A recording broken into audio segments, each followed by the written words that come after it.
And we bring in Republican Congressman Louie Gohmert now from the state of Texas, kind enough to join us on a Sunday evening. Good to see you, Congressman. Bet. All right. It's not like I care about what's happening in the football realm. It'll be the first Super Bowl I've missed. Oh, is that right? Anyway, is that great to be with you. I didn't know there was a football game on tonight. First one I missed. Is that on purpose? Yeah, exactly. That's on purpose, missing the game? It is. Really? Yes, over the national anthem, or you're just upset about my little protest? Oh, okay. You bet. But let me also say, because of the people that have been quoted before me, right? If the Democrats who are currently defending this outrageous conduct by the Department of Justice had been Republicans in the 70s, then Richard Nixon would have finished his term, and every Republican presidential candidate would have won, because these Democrats have got to understand what they're telling the United States and the world is, Mr. Trump, President Trump, we think it's perfectly fine if you develop opposition research on any of your opponents, anybody you're unhappy with, right, and then use the DOJ to monitor them, to surveil them, and to try to destroy their lives.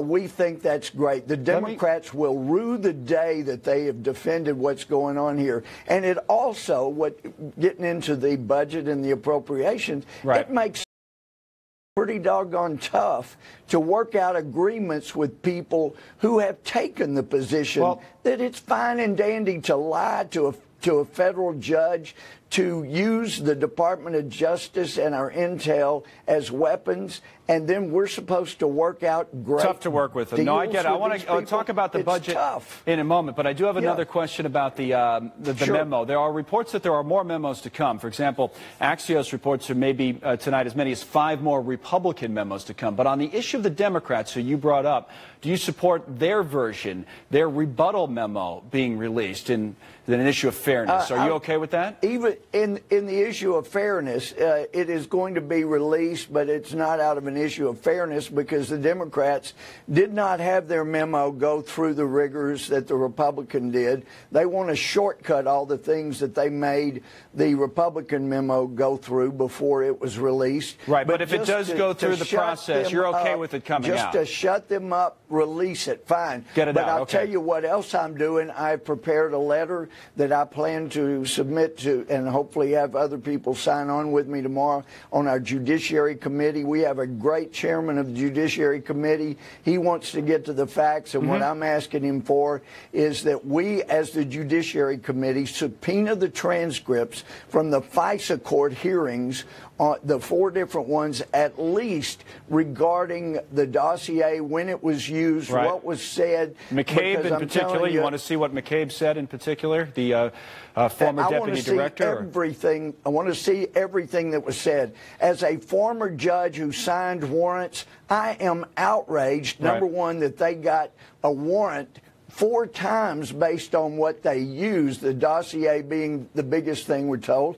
But number 2, why this judge has not gone ahead and put people in jail to lying to him, for actually committing a fraud against the court. He doesn't even have to have a hearing if the fraud's committed against him in his presence as a judge, and that's exactly what happened here. The fact that he hadn't put people in jail tells me this FISA system is broken. We need a transcript of everything he heard, everything he was told, and then pursue contempt and actually potential criminal charges, all possibly? Kinds of abuse of power. Yeah, there's some malicious prosecution is what should be coming here for sure. All right, all of that said, and you've outlined the reasons you're upset about what happened and what's outlined in the memo. I have tears of rage, let me just say that. No, we hear you. Now, the president had said in his tweet, as you know, yesterday, I believe, that he feels all of this vindicates him with regard to the Russia investigation. So before you comment on that, I want to go to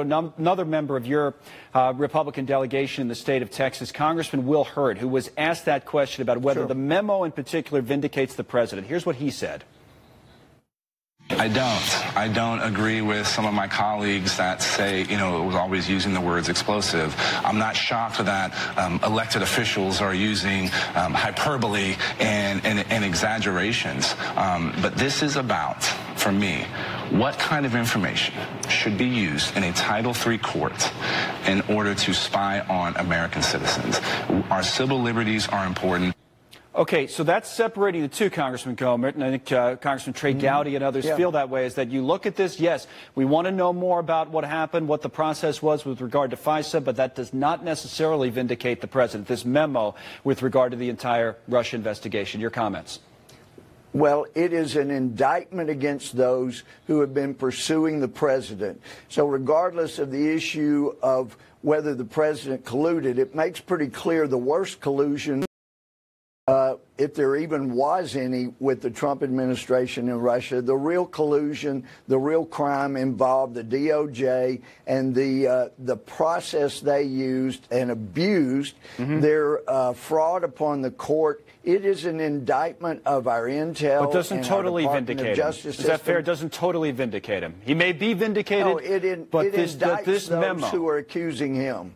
Yeah, okay. It indicts those who are accusing him. And so that's a little different than total exoneration. But it does mean we have to have independent special counsel go after Mueller, because he and Rosenstein were involved in the original Russian investigation that they stifled so that Hillary Clinton could approve the deal for our uranium going to Russia, that and then she makes $145 million. We have to have independent special counsel dig deep into these people, and it just so happens the accusers of President Trump, it appears they are guilty of crimes and need to answer for them. One question on the negotiation before a possible government shutdown, another one, this Thursday, and the idea of getting a DACA fixed by March. Are you optimistic? I think I know we definitely will get it worked out in the House, and we do need to fund the military for the whole year. We need to just get them funded for the year, and then if the Democrats in the Senate can't agree with us on other things, for heaven's sake, quit hurting the military, quit hurting our defense, and at least fund that for the rest of the year. If they can't agree to anything else but a short term, fund the military for the rest of the year. I surely hope we'll get that done. And in the meantime, I am really anxious to get the transcripts of all the FISA proceedings. We have got to do this as the Judiciary Committee. We have oversight over the courts. The FISA court has clearly been abused. We've got to get to the bottom of that. All right, sir.